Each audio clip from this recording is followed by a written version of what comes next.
Boa tarde, crianças. Hoje, 1 de setembro, damos início à nossa 14ª aula de ciências, falando um pouquinho sobre mistura. Qual é o significado da palavra mistura para você? Tudo junto ou separado? Misturar é uma arte. Sem isso, o mundo seria muito menos colorido. Você consegue imaginar por quê? Quero que vocês observem essa imagem e descrevam-a para mim. O que vocês percebem? O que chama a sua atenção? Quais as cores existentes nessa imagem? Para você, que lugar é esse? Que ideia essa imagem lhe traz? Como será que ela foi feita? Bom, para compor essa imagem, um artista derramou água quente em cima das tintas coloridas, posicionadas lado a lado, e o vapor liberado formou a fumaça colorida. Alguém aqui conhece algum elemento da natureza que pode ser usado para obtenção de cor? Não? Vou dar um exemplo a vocês do urucum. Vejam só, que é essa sementinha do urucuzeiro, que é uma árvore que se desenvolve em regiões úmidas do norte e do nordeste, que fornece a cor vermelha. Saibam, crianças, que todas as cores existentes na natureza, mas muitas tonalidades são obtidas apenas artificialmente.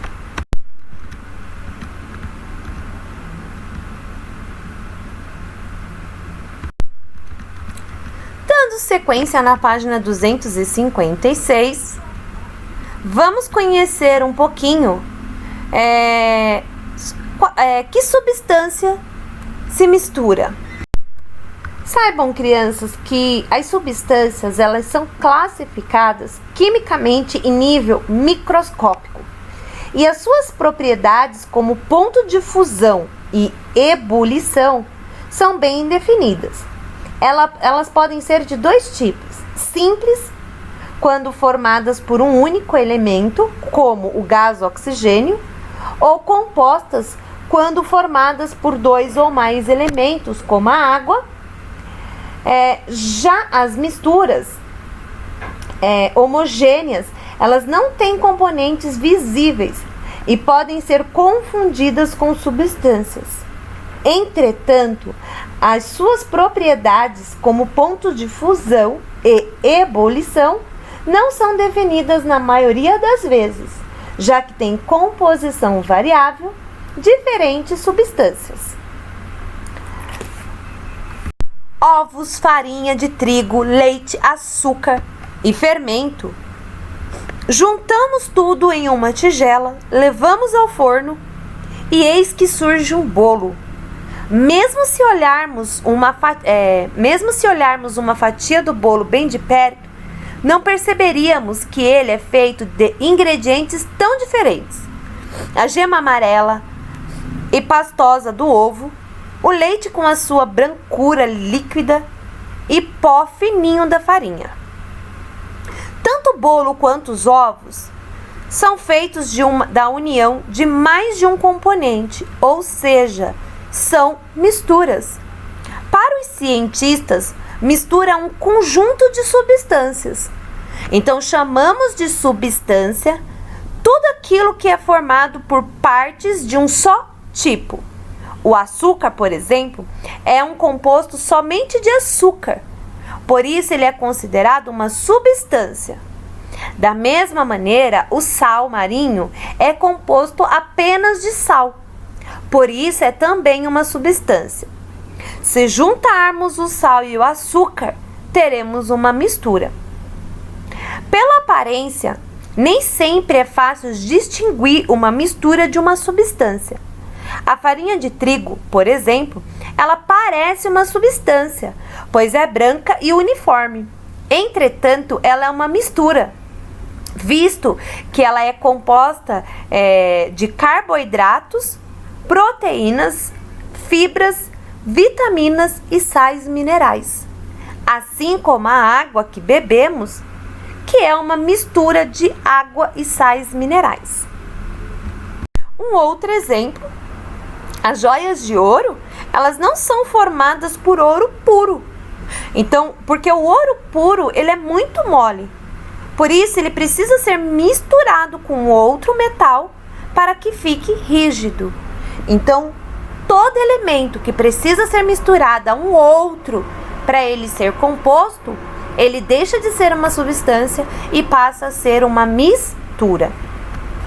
Misturas de todo tipo.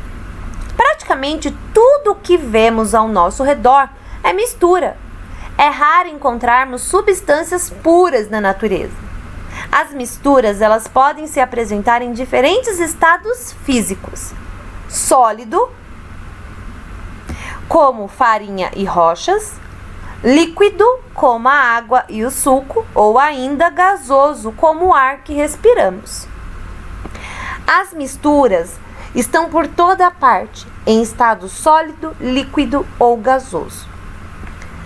Para entendermos os conceitos de substância e mistura, Alice fez o seguinte: ela registrou no caderno como ela representou esses conceitos.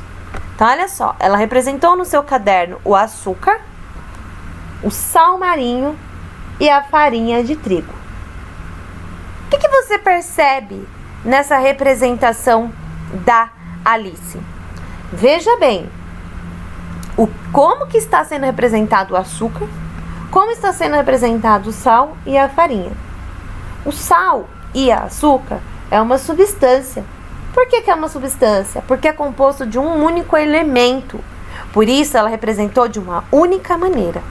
Já a farinha de trigo, para que exista a farinha de trigo, ela é composta por várias substâncias. Ela precisa de uma mistura de vários ingredientes para chegar ao seu estado final de farinha. Por isso, Alice misturou cores para representar a farinha de trigo. Não só cores, como formas. Isso quer dizer que houve uma mistura na composição da farinha de trigo. 2. O verbo misturar tem diferentes significados. Indique abaixo o que está relacionado ao significado empregado nesta aula. A. Misturar quer dizer confundir? Preste atenção, não vá misturar os meus documentos com os seus. B. Misturar quer dizer juntar, unir. Aqui se misturam pessoas de todas as regiões do país. C. Misturar quer dizer mexer. Não posso parar de misturar o doce até que ele fique pronto.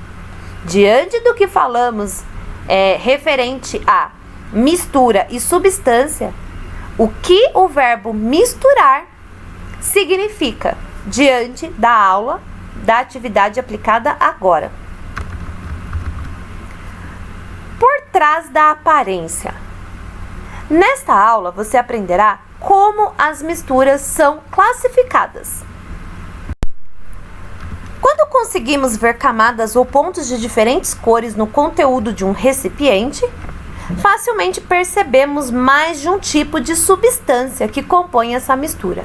É o caso, por exemplo, da água e do óleo, que se diferenciam quando misturados. A mistura desse tipo, damos o nome de mistura heterogênea.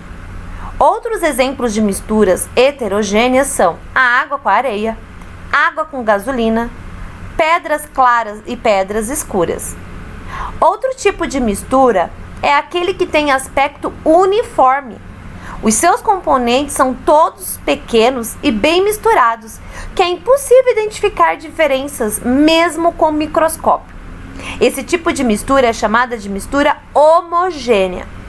São exemplos as ligas metálicas, como o ouro do anel, ou mesmo a farinha de trigo e o amido de milho. O granito é uma rocha formada por vários minerais, com aspectos bem diferentes entre si. Ele é um exemplo de mistura heterogênea.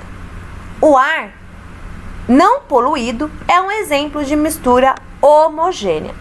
Então, entendam que uma mistura ela é classificada em homogênea quando seus componentes estão uniformemente combinados em nível molecular e pode ser chamado de solução. Embora o termo seja quase sempre associado ao estado líquido, existem soluções também no estado sólido e no gasoso. Toda solução apresenta dois tipos de componente: o solvente, que é geralmente em maior quantidade, e o soluto, que é o que se dissolve no solvente. É costume associar o nome soluto a componentes no estado sólido. No entanto, eles se aproximam também na forma líquida e na forma gasosa. O que os olhos não veem? Algumas misturas não são de difícil classificação. Ao observarmos o leite, por exemplo, imaginamos que ele é uma mistura homogênea, certo? Entretanto, se o analisarmos com auxílio de instrumentos de aumento, como o microscópio, perceberemos que o leite é formado por água e pequeninos elementos sólidos, como proteínas de diversos tipos, além de gorduras e sais minerais. Ou seja, o leite não tem aspecto uniforme e é, portanto, uma mistura heterogênea.